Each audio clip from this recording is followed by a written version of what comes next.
die was ons natuurlijk onze primaire school rugby span waar 2 of 3 ook VP gerepresenteerd, jy weet.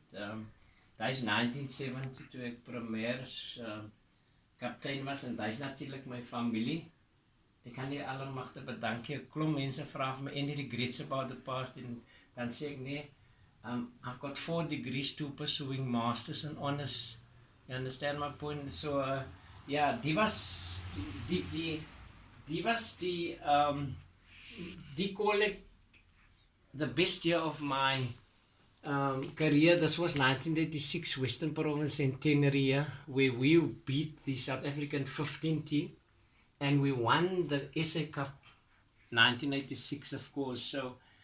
So those were top of my years. And then, you know, I captained City and Suburban for 1 year also after we won the first stop at City Park, Scottish Kloof. That's, of course, Scottish Kloof. And then, of course, this was my match of all matches.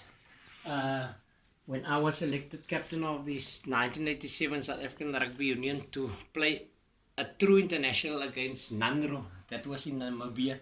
And even after 30 years, they flew me there to do a motivational speech for the Namibia World Cup squad that left for Namibia actually, and that was quite an emotional experience to see those guys in charge and running Namibia a very successful year.